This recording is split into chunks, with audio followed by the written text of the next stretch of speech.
Bonjour à tous, bonjour à toutes, bonjour les loveuses. Je viens ici pour faire une vidéo issue d'une histoire personnelle. Donc pour vous situer, j'avais 19 ans. Avant de le rencontrer, j'avais vécu des relations à sens unique dans le sens où j'avais été amoureuse à sens unique de plusieurs garçons. Et j'avais décidé d'arrêter de souffrir par rapport à l'amour parce que moi j'adorais l'amour. J'adore toujours d'ailleurs, j'adore les histoires d'amour. J'ai regardé plein de vidéos, d'images pour des couples dans les animés, les mangas que j'aimais. J'aimais beaucoup regarder des animés qui parlent d'amour, lire des mangas qui parlent d'amour. Et je rêvais de vivre une belle histoire d'amour moi aussi. Sauf que voilà, je me retrouvais toujours à être full in love, hyper amoureuse, mais à sens unique. Donc, j'en avais marre de souffrir, d'aimer toute seule dans mon coin, de jamais trouver la bonne personne qui m'aimera en retour. Et je m'étais dit, bon bah tant pis, je me concentre sur mes études et kiffer ma vie toute seule. Tant pis, je vivrai toute seule, j'aurai un super appart toute seule avec mon chat. Je prévoyais d'avoir un chat. Et de kiffer ma vie, en fait, sans trouver forcément un homme avec qui la partager. J'ai parti sur cette idée, donc j'étais en études, à cette époque-là, j'avais commencé mon BTS géomètre topographe. Rien à voir avec ce que je fais maintenant. Et je prends mon orientation, je trouve dans quoi je veux aller dans la cartographie, la géomatique. Déjà de base, j'avais cette idée-là d'aller dans ce domaine-là avant d'entrer dans mon BTS, mais là je l'ai confirmé, j'ai trouvé la licence que je voulais faire après, la licence professionnelle de géomatique. Donc c'est un autre terme si on veut plus ou moins pour la cartographie. Et je suis allée à une soirée d'une amie que je me suis faite en BTS dans le Loiret, qui vit dans le Loiret, et donc elle avait un appartement sur Paris pendant les cours et après elle rentrait chez elle tous les week-ends. Donc elle m'a invitée à cette soirée. Et à cette soirée, il y avait 2 frères. Et donc mon futur compagnon, premier compagnon, qui était l'aîné. Et bon, à cette époque-là, j'étais hyper timide et renfermée surtout. J'avais tellement souffert de mes relations amicales, de relations avec d'autres, que j'étais très fermée. D'ailleurs, quand j'ai rencontré cette amie-là, j'étais hyper fermée aussi. C'est elle qui m'a un peu décoincée avec un autre ami à moi, avec lequel je suis encore amie aussi.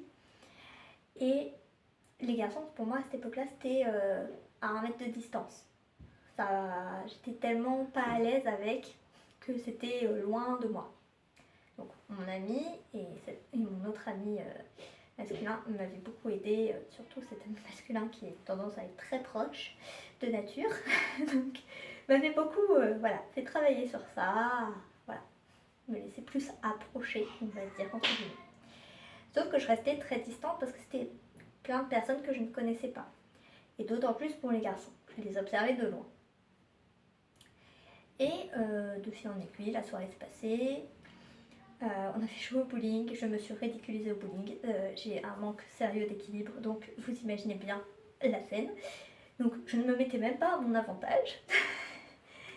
Et j'ai commencé en observant à avoir un peu une attirance pour l'un des 2 frères. Parce qu'il était plus, il s'amusait, il était sociable, il était souriant, il était positif. Mais un peu plus en rentrée que son frère qui était beaucoup je me montre, je suis génial, je suis belle, etc. Le plus jeune me plaisait déjà beaucoup moins par rapport à cet aspect. J'aimais beaucoup l'aspect un peu plus discret de l'autre, même si voilà, il restait quand même assez sociable. Et puis la soirée s'est finie chez une amie à mon ami. On a tous été dans le salon, je me suis retrouvée à côté du garçon en question et on a trouvé un lien, un partage, etc. Donc c'était sympa parce que voilà, moi j'aimais pas les olives. Non, c'était lui qui aimait pas les olives. Moi je kiffe les olives. Et du coup, je lui prenait les olives de sa pizza en bonne charité. Alors voilà, j'adore ça, hein, tout simplement. Et on se disputait plus ou moins le chat, l'attention du chat. Voilà, on aimait bien le chat tous les deux et on se disputait l'attention du chat. Donc c'était gentil, mignon, et du coup je commençais à vraiment bien discuter avec lui et à être attirée. On a dormi côte à côte, enfin pas très loin l'un de l'autre. C'était assez drôle, voilà, on s'était bien amusé. Et puis le lendemain, donc j'ai capté que j'avais des sentiments pour ce garçon. Et là, je vous assure, pour dire au revoir, c'était juste, je n'arrivais même pas à le regarder, à peine à parler. Donc voilà, quand je vous dis que j'ai vécu ce que certaines d'entre vous ont vécu ou vivent encore, c'est vrai, je ne pouvais quasiment pas le regarder dans les yeux. J'ai réussi, je ne sais plus comment, à obtenir son numéro. Si, je crois que j'ai demandé à ma copine s'il voulait bien me donner son numéro parce que on avait échangé, c'était sympa. Donc je savais que lui faisait ses études sur Poitiers. Donc bah voilà.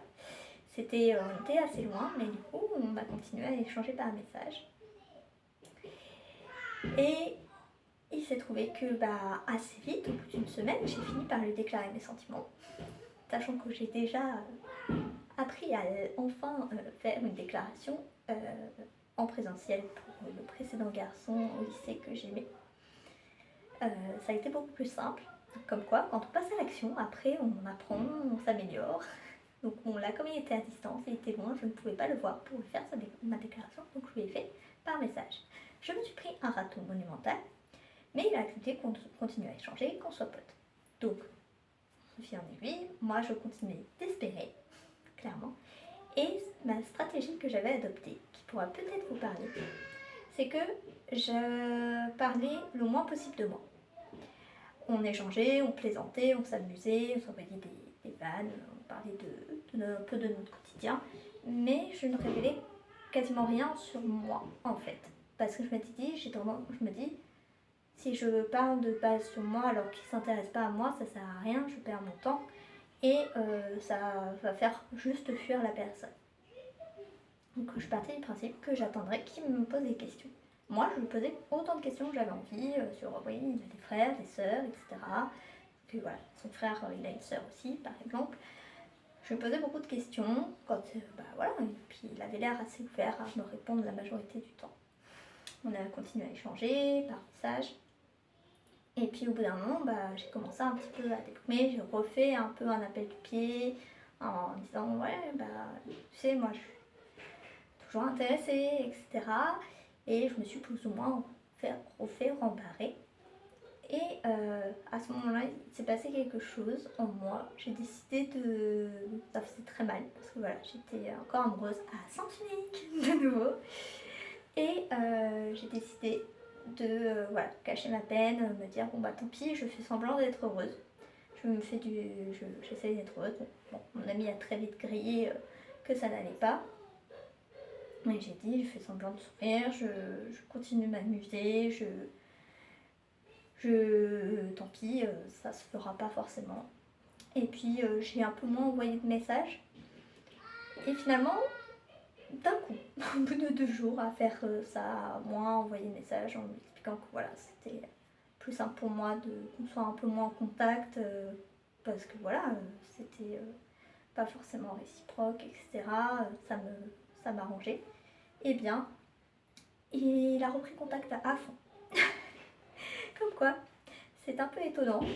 J'ai pas compris, mais en fait, après coup, maintenant je comprends. C'est parce qu'en fait, j'ai fini par plus ou moins montrer de la distance.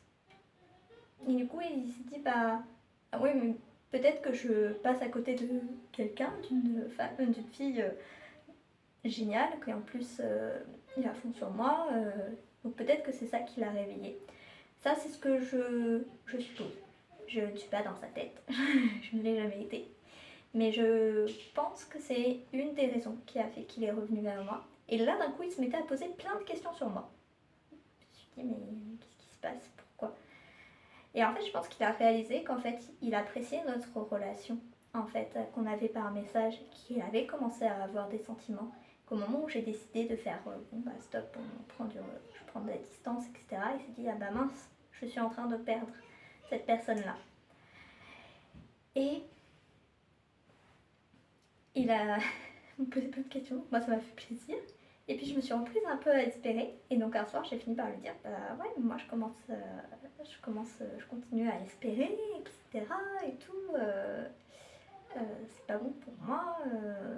Parce qu'a priori c'est pas le cas. T'es pas amoureux de moi. Et c'est là où il m'a dit peut-être que c'est pas ce que tu crois. Et du coup finalement on s'est appelé et il m'a avoué ses sentiments et on a fini par sortir ensemble à distance. Oui, et c'était un 31 mars. Oui, je retiens les dates de manière assez hallucinante. Non, c'était le 29 mars. Mais voilà. Et on a commencé une relation à distance. Ce que je veux vous partager à travers cette histoire, c'est que j'ai réalisé qu'en fait, des fois, c'est bien de continuer, mais de se respecter aussi, de prendre la distance. En fait, finalement, vous ne savez pas ce qui peut se passer. C'est peut-être que la personne ne voit pas votre valeur sur l'instant. Et de continuer à être vous-même encore dans l'échange, continuer à être vous, même si vous êtes prêt à un premier râteau, pas forcément désespéré en fait. Peut-être que la personne n'est pas encore prête, peut-être qu'elle n'a pas encore eu de sentiments, mais en continuant une relation tout en restant vous-même, ça peut vous permettre d'atteindre en fait la personne que vous aimez.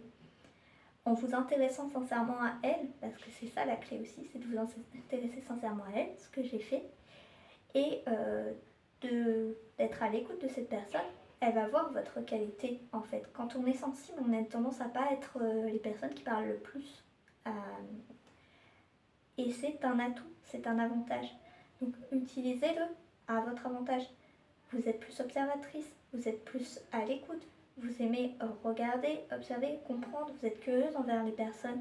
Et bien utiliser ces atouts parce que ça fait du bien aux gens de se sentir écoutés, de se sentir que quelqu'un fait attention à eux. Ça, c'est un des points que je voulais vous partager à travers cette histoire.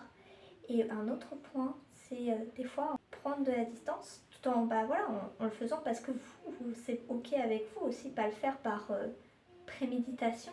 Mais des fois, même pour vous faire du bien, des fois mettre un peu de distance avec des personnes avec lesquelles vous êtes émotionnellement attaché, vous avez de l'attachement et que vous sentez qu'il n'y a pas forcément un retour, ça peut vous être bénéfique. Soit parce que derrière, ça vous permet de vous détacher petit à petit émotionnellement d'une personne qui ne vous correspond pas, ou encore, ça peut vous aider à faire revenir en fait la personne à vous parce qu'elle réalise tout ce que vous êtes, toute votre valeur, toutes vos qualités, parce que justement, vous êtes moins disponible, vous êtes moins présente, vous êtes plus aussi présente dans sa vie, et elle a le temps et le recul de voir tout ce que vous pouvez lui apporter.